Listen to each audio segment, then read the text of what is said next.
Avant de commencer, je me permets de vous demander un petit service.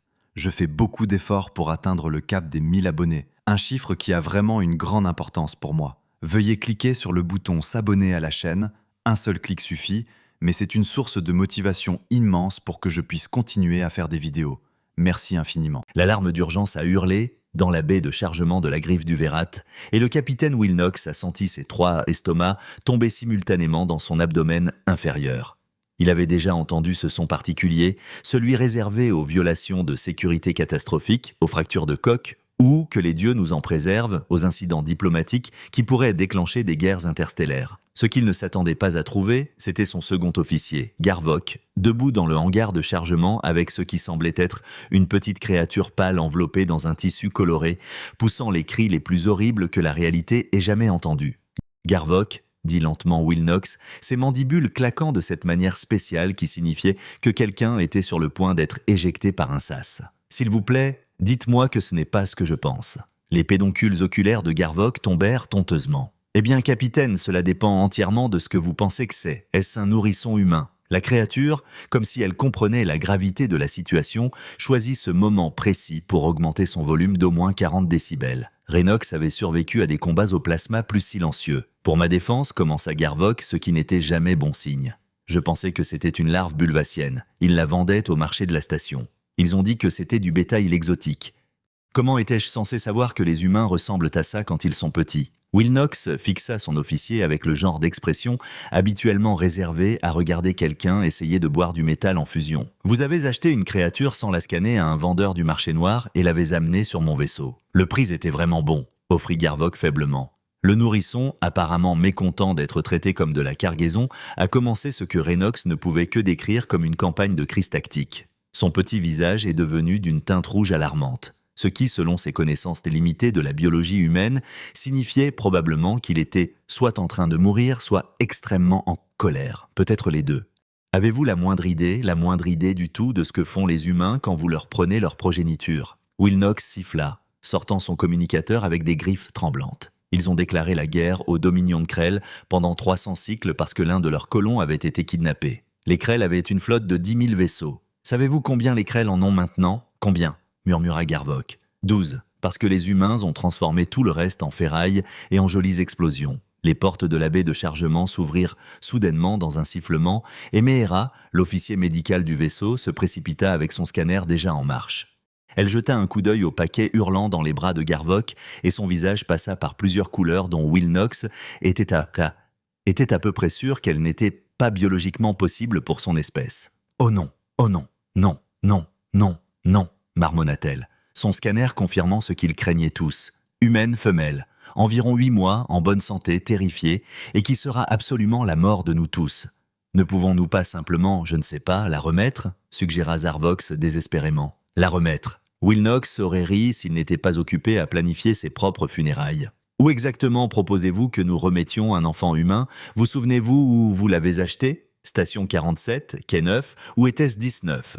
Wilnox émit un son entre un grognement et un gémissement. Vous ne vous souvenez même pas de quel quai. Comprenez-vous ce que vous avez fait ? Les humains ont cette chose, cet impératif biologique terrifiant qu'ils appellent instinct parental. Quand vous menacez leurs jeunes, ils ne négocient pas. Ils ne marchandent pas, Ils transforment tout dans un rayon de 5 parsecs en un champ de débris. L'enfant, Nizon, appréciant la crise existentielle qu'elle provoquait, commença à pleurer encore plus fort. Mehera prit délicatement le nourrisson de la prise incompétente de Garvok, émettant de doux sons de cooing qui ne firent absolument rien pour calmer la petite terreur. « Nous devons contacter les autorités humaines immédiatement », dit Mehera, berçant le bébé avec une douceur surprenante pour quelqu'un qui paniquait clairement. « Chaque seconde que nous retardons rend les choses pires. »« Pire ? Comment cela pourrait-il empirer ?» hurla Wilnox, comme si l'univers lui-même voulait répondre à sa question. Le réseau de communication du vaisseau s'illumina d'une transmission entrante.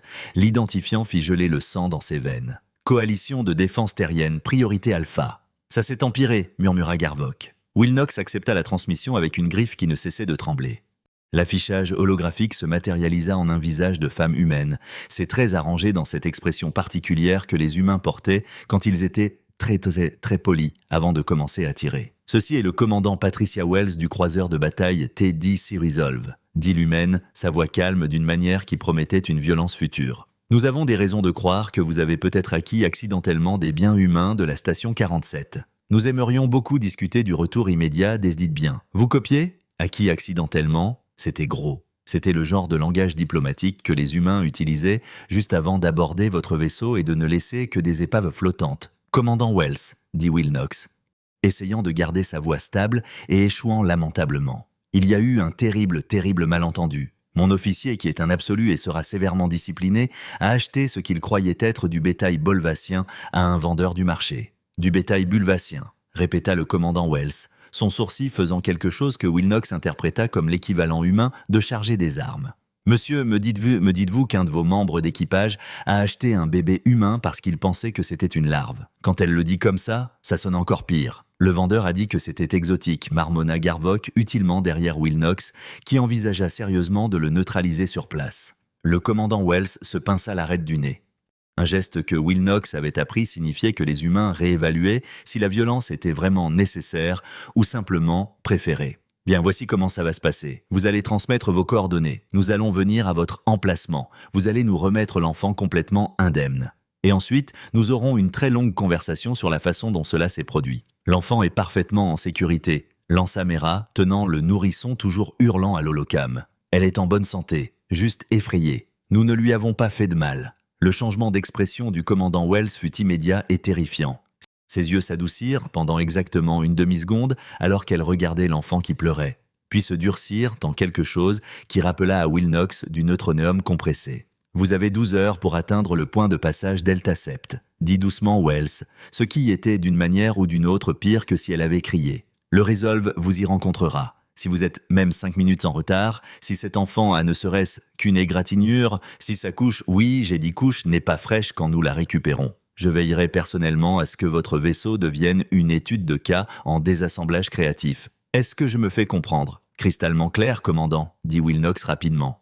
Nous serons là en avance avec une couche fraîche et peut-être des jouets. Les nourrissons humains aiment-ils les jouets? 12 heures, capitaine. La transmission coupa. La baie de chargement tomba dans le silence à l'exception des pleurs continus du bébé. Wilnox se tourna lentement pour regarder Garvok, qui eut la décence d'avoir l'air absolument misérable. Alors l'ingénieur Crick dit depuis la porte où il avait apparemment regardé tout le désastre se dérouler. Qui veut expliquer à l'équipage pourquoi nous sommes maintenant traqués par la coalition de défense terrienne? Garvok a acheté un bébé humain, dit Wilnox platement. Crick cligna des yeux. Zen cligna à nouveau des yeux, puis se mit à rire.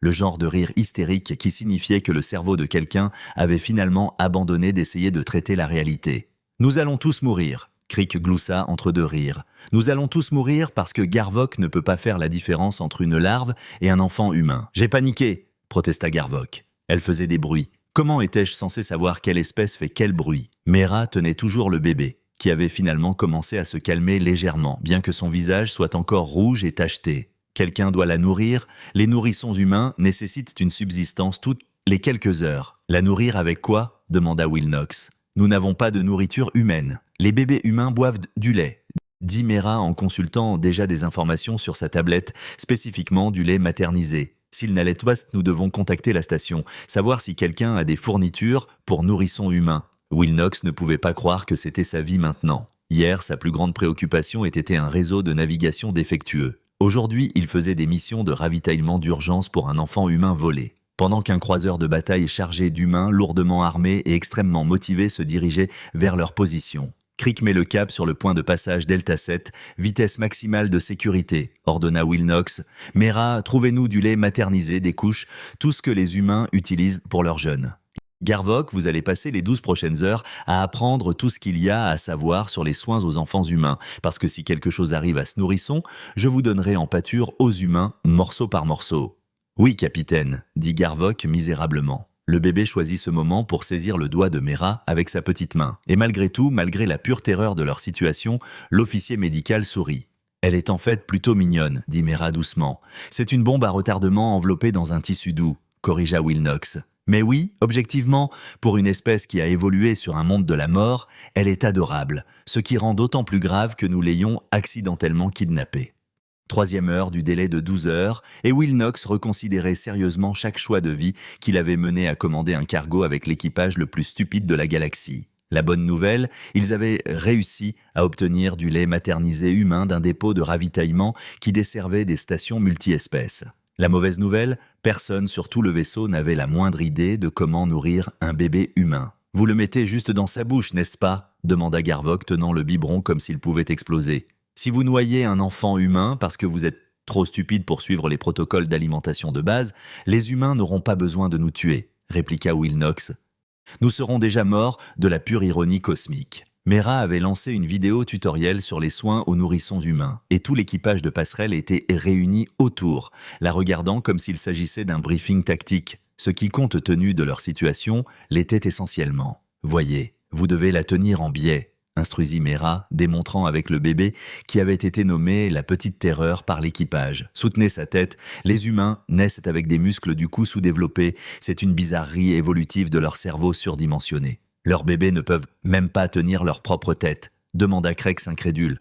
« Comment ces créatures ont-elles conquis la moitié de la galaxie connue en étant terrifiantes de persistance et totalement déraisonnables lorsqu'elles étaient menacées ?» murmura Wilnox. « Maintenant, taisez-vous et laissez Mera travailler. » Le bébé, décidant apparemment que le lait maternisé était acceptable, commença à boire avec un enthousiasme surprenant. Tout l'équipage de Passerelle laissa échapper un soupir de soulagement collectif. « Rapport de situation », demanda Wilnox, essayant de retrouver un semblant d'autorité de commandement. « Nous faisons du bon temps vers le point de passage Delta Sept », rapporta Crick depuis la navigation. « L'ETA actuel est de 10h40. Bien dans le délai. Les capteurs ne montrent aucune poursuite. » L'officier tactique ajouta ensuite. « Bien que je voudrais souligner que la technologie furtive humaine est exceptionnellement avancée.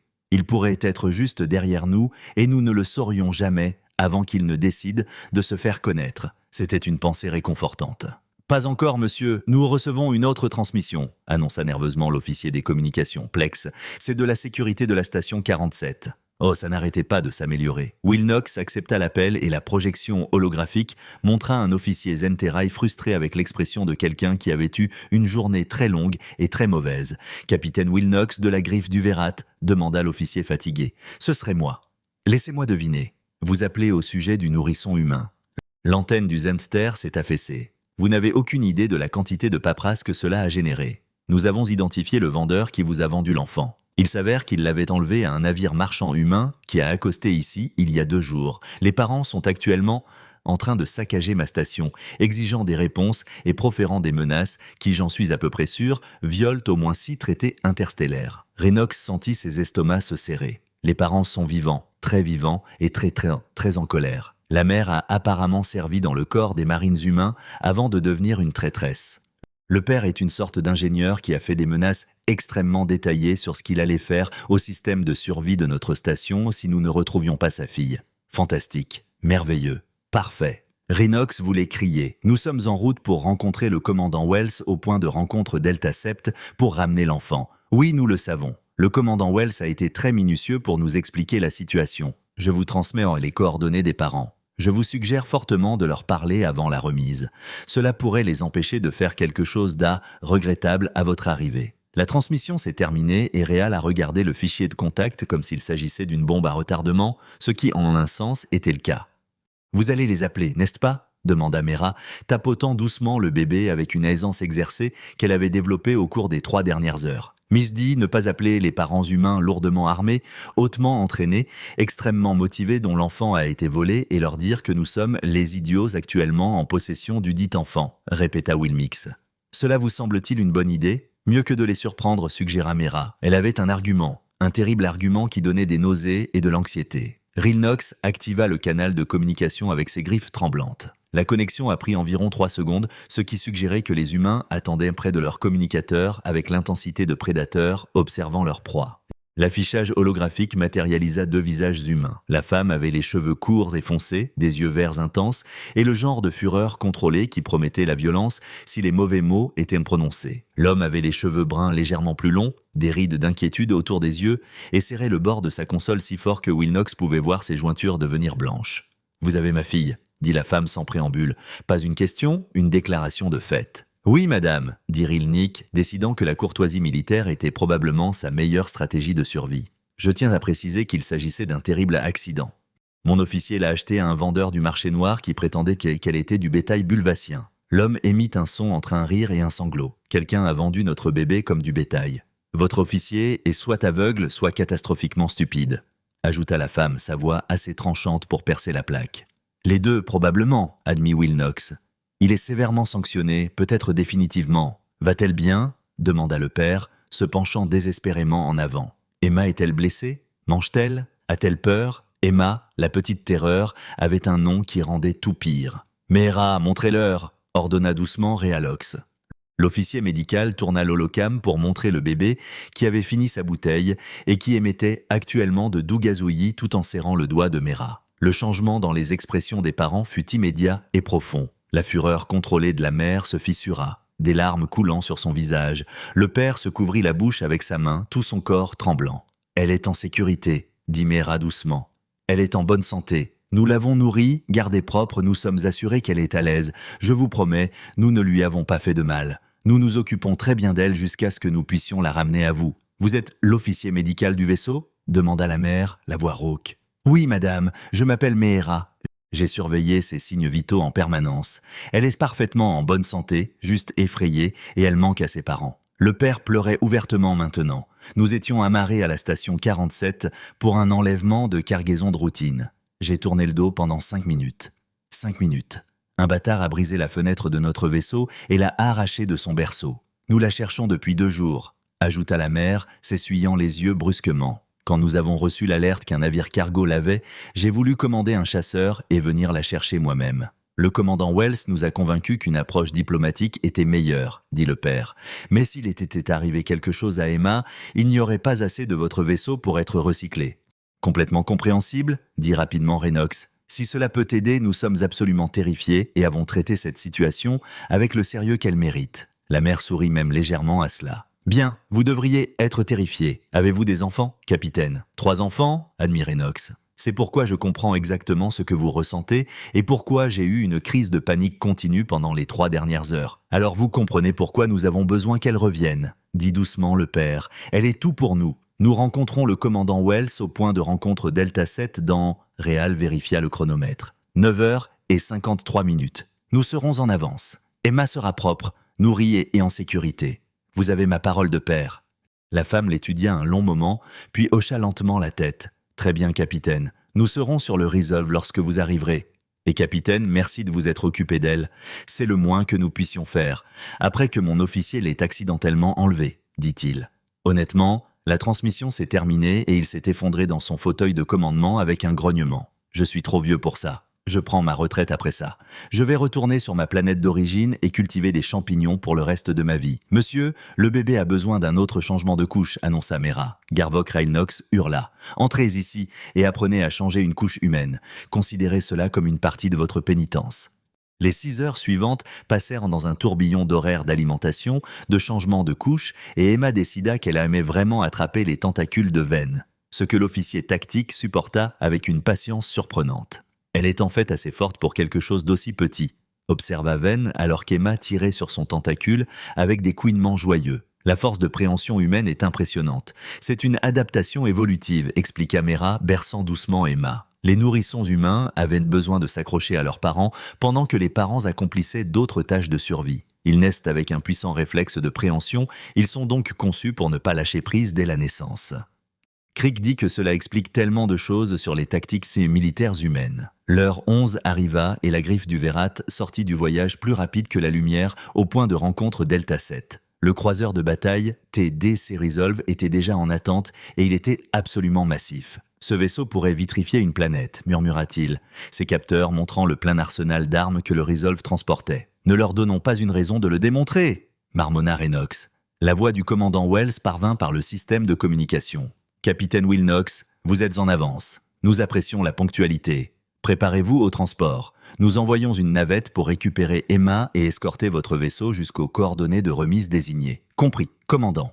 Nous l'aurons prête. » La navette accosta avec une précision militaire rodée, et le commandant Wells elle-même monta à bord avec une escorte de sécurité complète. Elle était grande, professionnelle, et dégageait le genre de danger contrôlé qui provenait de décennies de service militaire. Mais quand elle vit Emma dans les bras de Mehera, son expression s'adoucit complètement. « Bonjour ma chérie », dit doucement Well, et Emma tendit même la main vers elle avec un gargouillis joyeux. « Ramenons-la à maman et papa. » Elle a été nourrie dans l'heure, rapporta Mera en transférant soigneusement Emma à Wells. Couche propre, aucun signe de détresse ou de blessure. Ses signes vitaux sont tous normaux. Vous vous êtes bien occupé d'elle, observa Wells, examinant Emma d'un œil expert. Nous ne sommes pas des monstres, dit doucement Rilnik.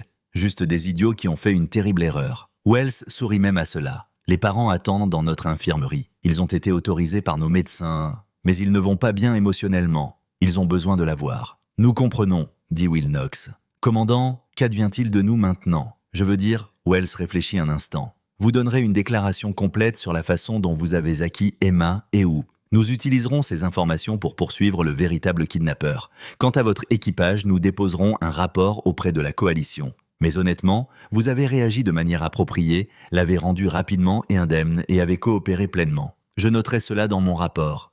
Merci, commandant. Ne me remerciez pas encore. Vous allez toujours être condamné à une amende pour défaut de scan approprié de la cargaison acquise. Et votre officier qui a acheté un bébé humain en pensant que c'était une larve, il recevra une formation obligatoire sur l'identification des espèces. Juste assez.